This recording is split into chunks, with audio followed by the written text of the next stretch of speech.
Alright, good morning everybody, this is your Carnal Conservative, and we are here with an article by MSN. The WEF, the World Economic Forum, calls to reduce private vehicles by eliminating ownership, as if this was an agenda that we shouldn't be surprised anymore. This is something that we've been aware of, this is something that's on our radar, this is something that we are not having no bones about. But to show you the common decline in journalism, the first sentence reads, the World Economic Forum is looking to reduce global reliance on critical metals. Metals. Gold, silver, and bronze metals. No, that is not supposed to be metals. It's supposed to be metals. M-E-T-A-L. What the fuck is this journalism, this shitty journalism, that they, even though the autocorrect actually passed through, they're not reading their own shit. As nations look to make the transition to renewable energy supplies, and one proposal is reducing ownership of private vehicles. Because they want you dependent on state infrastructure, because independence gets in the way of the communist regime. This transition from fossil fuels to renewables will need large supplies of critical metals. See, they corrected it later, but couldn't go back to the first fucking sentence to fix it. Such as cobalt, lithium, nickel, to name a few. The forum said in a report earlier this month, shortages of these critical minerals could raise the cost of clean energy technologies. No shit. The lithium mines alone, the strip mining that you have to do, in addition to your gas-guzzling airplanes and screaming about climate change, is in no way making you look like massive bullshit hypocrites. But, again, we repeat ourselves, and we're loving the music in the background because this is the warehouse where we whistle as we work. Deal with it. The International Lobbying Organization based in Switzerland has proposed 3 solutions for lowering the cost of critical metals used in everything from cell phones and electric vehicles to wind turbines and efficient lighting. 2 of these things do not belong. Electric vehicles and wind turbines. We don't need that shit. There's no point. U.S. seeks to challenge China. Yeah, you did that by going to war with their ally, you dumb shits. I'm sorry, we haven't gone to war yet, but it's over the horizon. It's not like we're in enough of an economic oppression. The forum noted that even with recycling initiatives in place in mineral mining, it's expected to increase by 500% by 2050. I'm not saying that's not a problem, but it wouldn't be a problem if you asshats got your shit together and stopped wasting these rare earth minerals on bullshit that didn't fucking matter. We are not ready to transfer to electric energy. It would be better if we just went to nuclear first and then tried to adapt accordingly. But no, we cannot have that. Thorium. Just throwing it out there. Just giving thorium a quick shout out here. More sharing can reduce ownership of idle equipment. Who the fuck owns a car and goes to work has quote-unquote idle equipment, you pieces of shit? Please tell me who has idle equipment in the terms of their vehicle, which they use to travel to get to and from work, the grocery store, every which place you want us to go socially. Allegedly. My God. The group argued, pointing to statistics that show average vehicle in England. Really?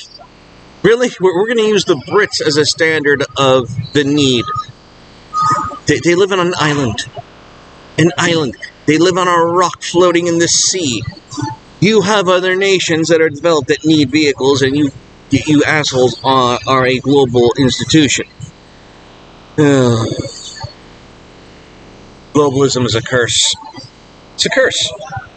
Although it did not address how car sharing could be more effectively utilized in a nation like the U.S., where cars are heavily relied on and public transportation is lacking in both rural and urban communities. The report also pointed out that people around the world already have personal phones or computers, but 39% of global workers are also provided with laptops and mobile phones. Oh look! A lithium strip mine! Look at that beautiful thing right there. Oh, just look at it. Goodness gracious. Quote, "This is not at all resource efficient," the report said. "Keeping a smartphone for 5 years instead of 3 reduces the phone's annual carbon footprint by 31%. Who gives a fuck about the carbon footprint? You couldn't even trace your water footprint, okay? Go ahead, try it. Try and explore and try to figure out how much water you consume. That would be easier than measuring your carbon footprint, and yet we still couldn't even do that. You could not measure the amount of water that you consume, sweat, and digest in the course of a day, considering the fact that even your food sometimes, if you are fond of fruits and veggies, contain lots of water. You can't do it. It would be impossible to track. The report said companies need to be incentivized by reward consumer longevity and encourage product repurposing to prevent new mines from being opened. My God. Okay. I have no problem with companies being forced to make their products last longer because that's actually somewhat moral. But the impetus behind this, that we're going to take away your vehicle because we need to save the earth, is kind of shitty. Not gonna lie. So that's the end of that. My God. Oh, it's just... Who signed up? Who voted for these pieces of shit? No one voted for this. No one fucking voted for this. Oh, look, Ron DeSantis. Anyways, that's it, guys. They're now going after your vehicles because... And you know what's weird? Building a normal car without all the smartphone shit that they use to regulate everything that happens in your car, if you took away all the electronics and all that whatnot, this wouldn't be a problem. It would not be a problem. It would not be an issue. Steel, iron, maybe some copper, but you don't need much to actually have a functioning vehicle to work with and to work on. It's the electronics that's fucking us over, and it's the electronics we honestly don't need. You do not need electronics in a car. Who needed to be told that? Who needed to be told that you did not need electronics in a car? Anyone? You need some electrical wiring, sure, for the lights and all of the doodads for the windows if you want to get super fancy with it. But you really don't need that sophisticated of an electronic system in a car. You don't need it. They use this technology to monitor you in the first place. Get an old-fashioned car. It'll be easier to fix. It'll last you longer. You won't have half of the bullshit you need to maintain the damn thing. I mean, it's not as if this is a real problem.